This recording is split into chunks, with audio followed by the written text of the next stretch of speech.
Believe it or not, there were some signs of encouragement in the Bearcats' win over ECU. Our Locked On Bearcats, your daily podcast on the Cincinnati Bearcats, part of the Locked On Podcast Network, your team every day.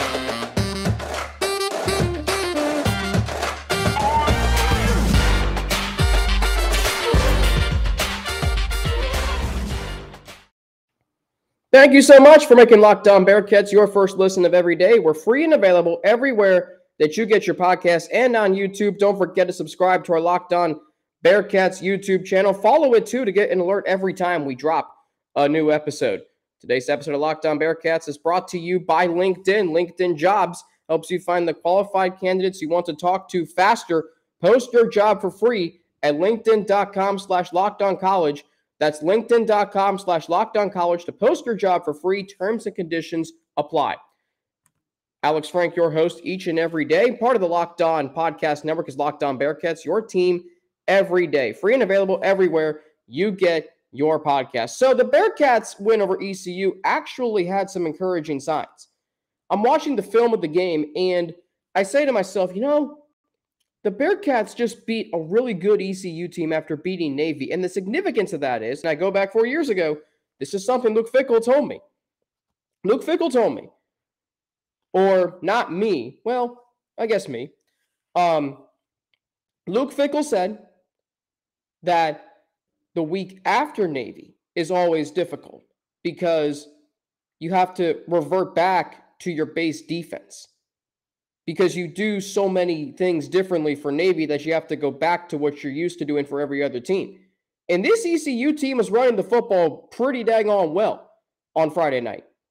And the fact that Cincinnati was able to win, it makes this win even more impressive. The defense, I talked about time of possession. The defense was on the field for 13 minutes in the first quarter alone. 13 minutes. There are rarely games that happens. And yet, the funny thing is, Cincinnati led 7-5.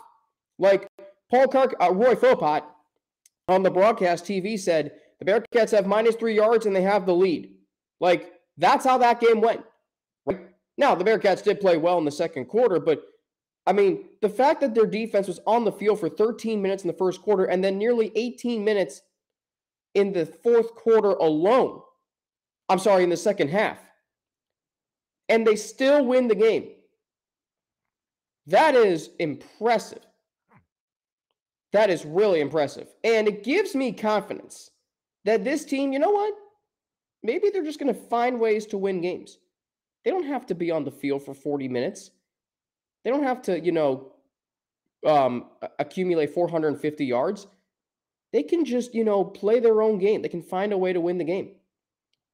And they did. And that might be the formula going forward. This is a game the Bearcats won ugly. And believe it or not, that's also an encouraging sign. The defense, unlike against ECU, was able to get stops. ECU didn't score in the fourth quarter. UCF scored 14 in the fourth quarter. 13. That's improvement, actually. The fact that they got outplayed, and ECU came in with they did things very similarly in terms of stats to UCF. Ran the football, and they threw the ball. So, at the end of the day, the Bearcats still winning this game is an encouraging sign going forward. That's a sign of improvement. They came up short against UCF when they were outplayed. They didn't in this game. And the statistics from both of those games are very similar in terms of how outplayed the Bearcats were. It's just that in this game, the defense got some big stops in the fourth quarter. Huge stops in the fourth quarter. So this should give you hope that this team can maybe still win a conference championship. I still think they can. I still think that there's enough talent on this team to win a conference championship. I don't think the Bearcats have peaked just yet. And the fact that they won this game with Keaton Mitchell running all over them. And Holton Ahlers, he was, I don't remember his exact numbers from this game, but Holton Ahlers was throwing the ball pretty well, 26 of 46 for 280 and 2 touchdowns. Like, ECU was dicing up the Bearcats. CJ Johnson had 7 catches for 123 yards and a touchdown. That was a 72-yard touchdown. But outside of that, he was held to 6 catches for 61 yards. So they kept him in check. And I just think about how ECU is a team that the Bearcats have owned the last 5 years. In 9 games against ECU in conference play, the Bearcats went 8-1. And I think about all the games that were close, all the times you thought ECU could give the Bearcats, a run. And the Bearcats just did what they had to do. They won the game. That's what culture does. Like, Holton Ahlers is one of the most prolific quarterbacks in the history of American Athletic Conference play. He's 0-5 against Cincinnati, who very well might be the crown jewel of this conference when they leave, right? Cincinnati has a culture. ECU has talent, but they don't have a winning culture just yet. They've won some games this year. They did beat UCF by 21. They went on the road to Provo and won. But at the end of the day, they still haven't beaten the 2-time reigning champions in the conference in Cincinnati. And so I think about that. And that just, it makes me think that this is why the Bearcats won the game. They might have gotten outplayed, and they did. But a win in a game like this is an improvement from UCF and is, a step that, hey, they might get outplayed, but they're still going to find a way to win the game. And that's what this team needs to do, because they're going to be facing a very good Tulane team in 2 weeks. They're going to go to UCF again for the conference championship if that's where they end up this season. So that, to me, is what's most important. That this team is going to find ways to win games, right? And that's really hard to do.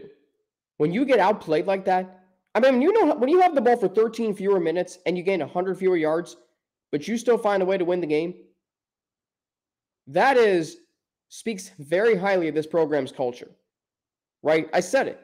How many times did the New England Patriots find ways to win games they shouldn't have won? Like, they might have gotten outplayed. I remember they played Pittsburgh in 2017. And they were outplayed in the second half. And yet, there they were with a chance to win the game in the end, and they did. That's what makes great teams. Culture. The Bearcats have that. Has it been easy to watch this year? No. But they're winning. And they still have 2 games to play.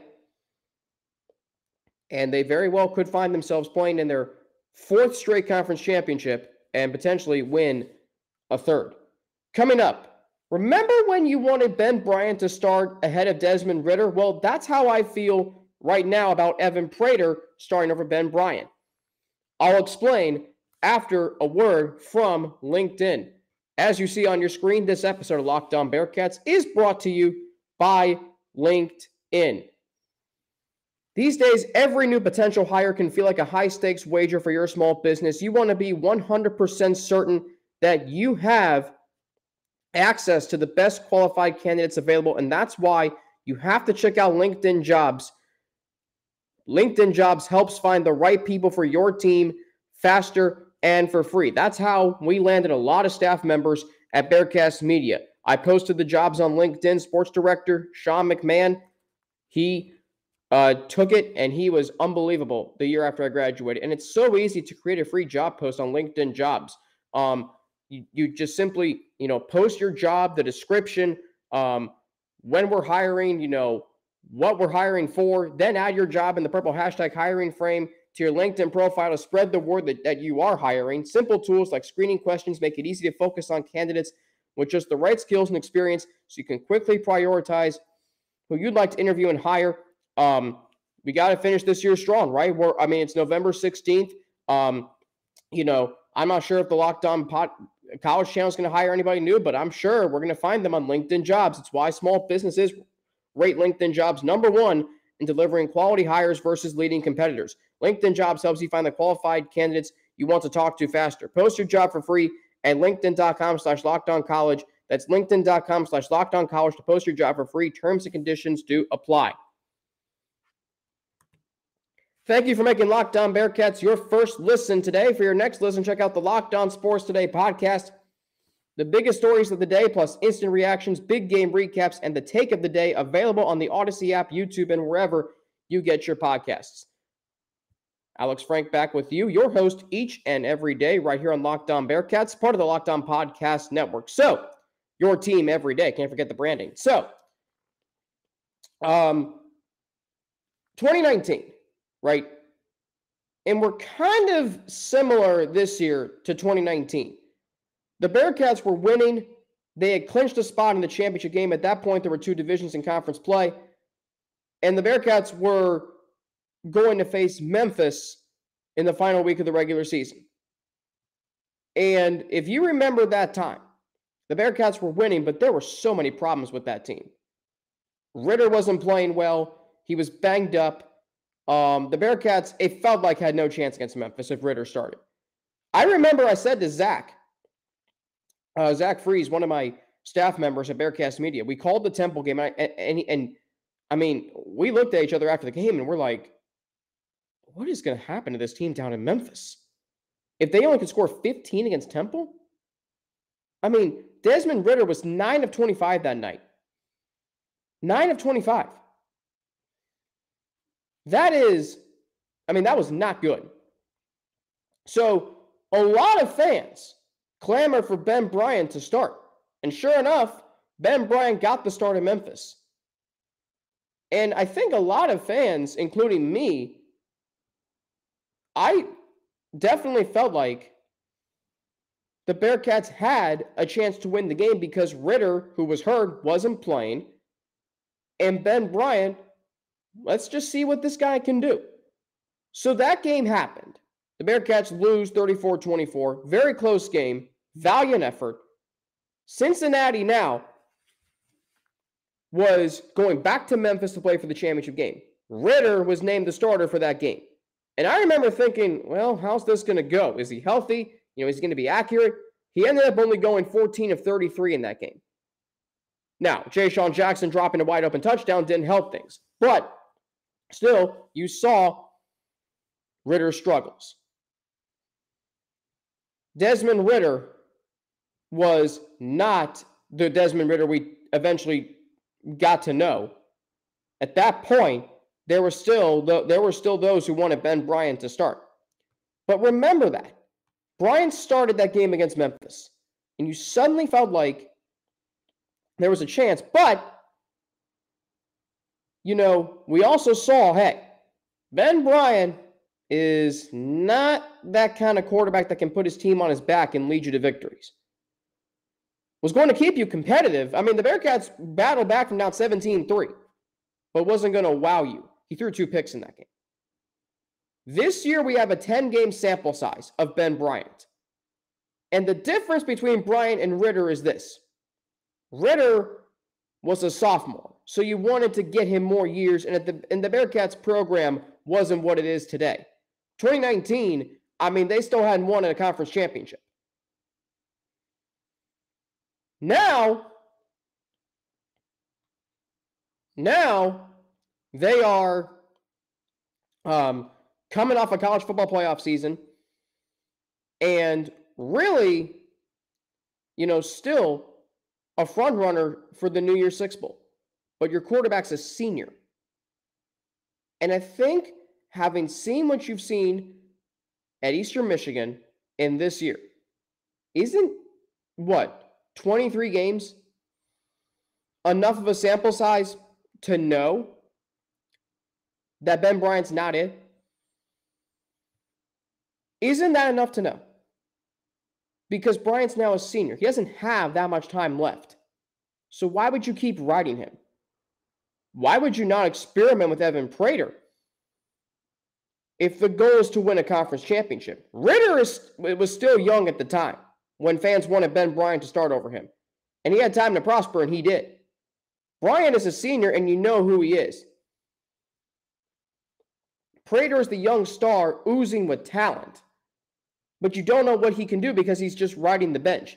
Remember in the offseason when the Bearcats walked off the field of the Cotton Bowl, and we all said, ooh, Evan Prater's not going to start. Maybe this team can still be pretty good next year. Instead, Ben Bryant transfers back. And what that did was two things. One was it gave the quarterback room some stability, but at the same time, it kind of felt like it put a lid on what the Bearcat season would turn out to be. And that's been the case. This team is 8-2. This team is still very much in the race for a conference championship. But don't you feel like it's going to crash eventually? It might happen in the championship game. It could happen against Tulane. I don't think it will. But at the same time, don't you get the feeling that eventually the dam is going to break?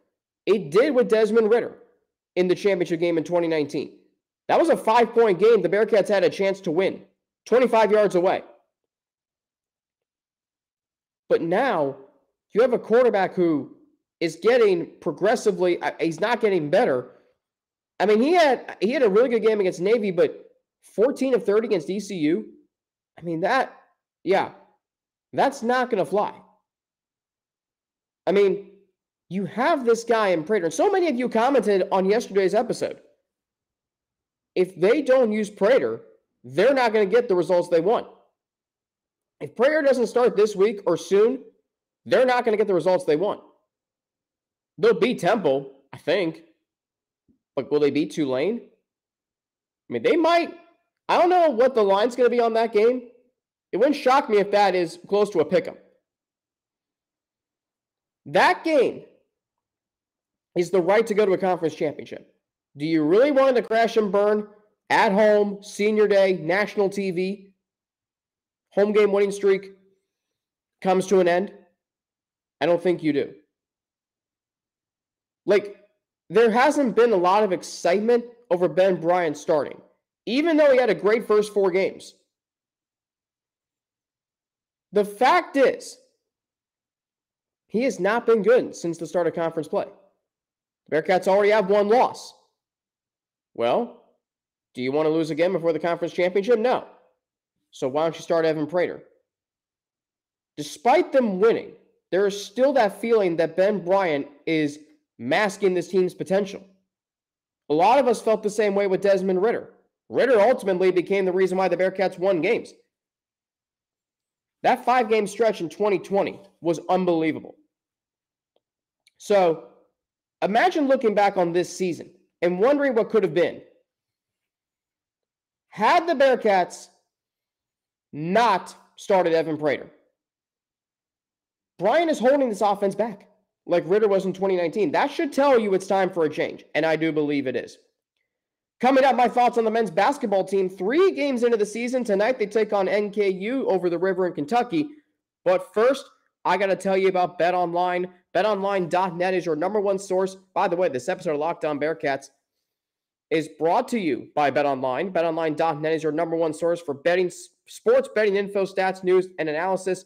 Get the latest odds and trends for every professional and amateur league out there. Let me rephrase that. Get the latest odds and trends for every professional and amateur league out there. That's fine. From football to basketball to soccer and esports, we've got it all at betonline.net. And if you love sports podcasts like this one, you can find those at BetOnline as well. We're always the fastest and easiest way to get your betting fix. Head to the website today or use your mobile device to learn more. BetOnline, where the game starts. All right, tonight the Bearcats are taking on NKU on the hardwood. That is a 7 o'clock tip. Just over the river in Highland Heights, Kentucky, a Truist Arena, the Bearcats and NKU. Bearcats 3-0 on the season. And I thought this would be a good time to share some thoughts on my thoughts on what the Bearcats have done over the first 3 games. And I think it has been a really good first 3 games, right? Cleveland State was a little hard to watch, but Chaminade looked really good. EKU, they looked really good. And I think if this team continues to play like the way it's playing, they're going to find themselves in bracketology, potentially going to the NCAA tournament. Look, I mean, they've won 2 games where they've scored almost, 99, or was it 98, and 87. They've won games where they scored 69. So the point of the matter is they can win games both offensively and defensively. So here's some individual thoughts. David DeJulius is that dude. He's averaging 21.3 points per game. He's already, I think, way better than last year. He's taking over games, right? This is his last season. And if you know David DeJulius, he's got an alpha mentality. That is just, it's going to propel this team to a lot of important wins. Next week when they go to Maui, and that first game against Arizona is going to be no joke, you're going to be thankful you have David DeJulius in your corner. Taking over games, something he did at times last year, but I think what you're seeing is other players like Landers Nolly, Jeremiah Davenport, Victor Locken, you're seeing him, DeJulius, have open opportunities. He's not being guarded by 4 defenders. So that is really, really good to see. I like what I'm seeing from David DeJulius. But I also like what I'm seeing from Landers Nolly. He's as advertised. He's averaging 16.3 points per game. He's shooting the ball at a 47.1% clip. He is averaging almost 5 rebounds a game. And first 3 games for him as a transfer. Really, really like what I'm seeing from a player who I think is still going to have a heavy impact on this team. Jeremiah Davenport averaging 13.3 points per game. You look at this UC team and you see 3 players averaging 13 or more points. Now, this is 3 games into the season, but that's still really good to see. You're seeing that Cincinnati has 3 capable scorers, 1 leader and 2 others who can light it up from the outside. And, I do think one thing I want to see from Jeremiah Davenport specifically is shot selection. So far this season, Jeremiah Davenport is 13 of 36, but 21 of those shots are from 3-point range. This is not Brannen ball where you take the first available good shot. Wes Miller's offense, you're going to have some ball movement. You're going to look for the best shot. Shot selection has been a little questionable at times, but it's also been good. So I think if Jeremiah Davenport can, maybe not take so many threes per game. I know that's what he likes to do, and most of the time it works. But when it doesn't, the Bearcats can shoot themselves right out of the game. So there are 3 capable scorers on this team. Just need improvement shot selection from Jeremiah Davenport. Victor Locken, guy who came onto the scene last year, he's playing really hard. He's averaging 9 points a game. He's pulling down 8.3 rebounds a game. He's 11 of 14 from the floor, and that's just an 18.2 minutes worth of play. The other transfers, Rob Finnessy, only 1 of 9 from the field, but he's got 9 assists through 3 games and 3.3 rebounds. Odio Guama's pulling down 6.3 rebounds off the bench. Kalua Zekpe has only attempted 3 shots, but has 8 rebounds, 7 points. Jared Hensley's looked good, 6.7 points per game. He's got 8 of 14 from the floor. So there is a really, really good amount of depth on this team. And that's something they didn't really have last year. They played a lot of guys. They didn't feel like they had a lot of scorers. This year it feels like they do. I think you're starting to see them morph into their roles. And that's going to be critical for this team if they're going to get to where they want to go, which is the NCAA tournament. The offense looks much more cohesive, and they're fun to watch. I don't dread watching a Bearcats basketball game like I did last year towards the end of the season. Because last year, there was no identity. This year, there is. They're going to play hard. They're going to shoot. They're going to distribute the ball. They're going to, be physical. They're going to pull down rebounds. It's Bearcat basketball. Wes Miller has restored the program. And I think we all can be really excited about that. And you can really tell that they take after Wes Miller well, right? When you see a team play for their coach, you know it. And you know the Bearcats do with Wes Miller.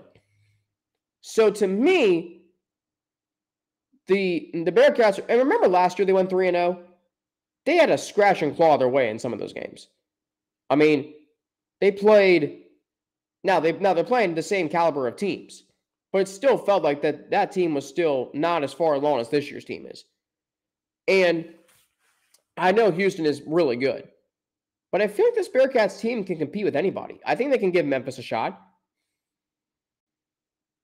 I think they can give Houston a game. They play them twice. Like, I seriously think that this Bearcats team might have a chance to be really good. Maui's going to tell us a lot. If they beat Arizona, who's currently 17th, I believe, in the country, if they can find a way to beat Arizona, then maybe we start to say this team is for real. We look at the rankings, by the way, for the top 25 this week. Arizona is 14. Excuse me. Arizona's 14. Cincinnati is not receiving any votes just yet. Houston is still 3. They're the only American team in the conference that is ranked. So that's where we're at right now, 3 games into the season. Free throw shooting could be a little bit better. It's got 71.4% isn't bad, but would like it to be higher. Remember when they won a game against Houston 2 years ago when they were 19 of 31? That won't cut it against this Houston team. So be a little bit better from the free throw line. Right now, the Julius 11 of 15, Nolly, 14 of 16, Davenport 7 of 10.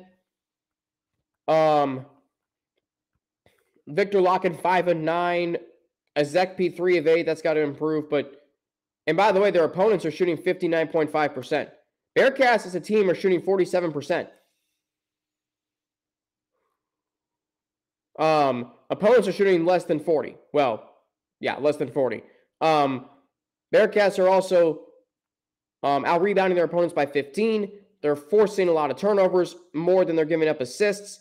So I like what I'm seeing so far, but there are some things I'd like to improve. And there's still a long season ahead.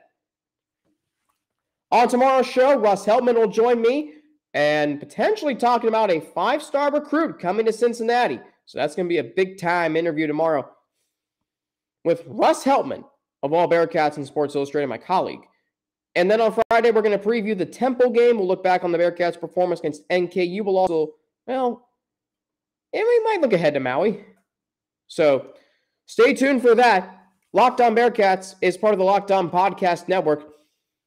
Your team every day, free and available everywhere you get your podcast. Don't forget, you can follow me on Twitter at Frankie_Natty with 2 N's, N-N-A-T-I. You can follow me on Instagram, AlexFrank9_, or email me at alex3frank@gmail.com. Thanks for making Locked On Bearcats your first listen today. For your second listen today, check out the Locked On Sports Today podcast, from the games that matter the most to the biggest stories in sports. Go beyond the scoreboard and behind the scenes with local experts and insights only Locked On can provide. Locked On Sports Today, available on this app, YouTube, and wherever you get your podcasts. I'm Alex Frank for Locked On Bearcats. Thanks for making us your first listen of every day. We're part of the Locked On Podcast Network, your team every day. And I say where you can follow me on social media. I'll say it again just to be sure. At Frankie_Natty with 2 N's, N-N-A-T-I. You can follow me on Instagram, AlexFrank9_, or email me at alex3frank@gmail.com. Don't forget to subscribe to our Locked On Bearcats YouTube channel. Follow it to get an alert every time we drop a new episode. So you can subscribe and you can follow on the Locked On Bearcats YouTube channel. For Locked On Bearcats, my name is Alex Frank. Have a great rest of your day. And the Bearcats tonight taking on NKU. We'll take a look back on that game later this week. See, the world of podcasting is so interesting because I'm recording an interview with Russ before the game, but yet when you hear it, you'll know the results of the game. So how about that? But much more to come tomorrow and Friday. So keep it right here. Locked On Bearcats, your first listen of every day. I'm Alex Frank for Locked On Bearcats. Let me say my name slower. My name is Alex Frank for Locked On Bearcats, part of the Locked On Podcast Network, your team every day. Have a great rest of your day, and I will talk to you tomorrow right here on Locked On Bearcats.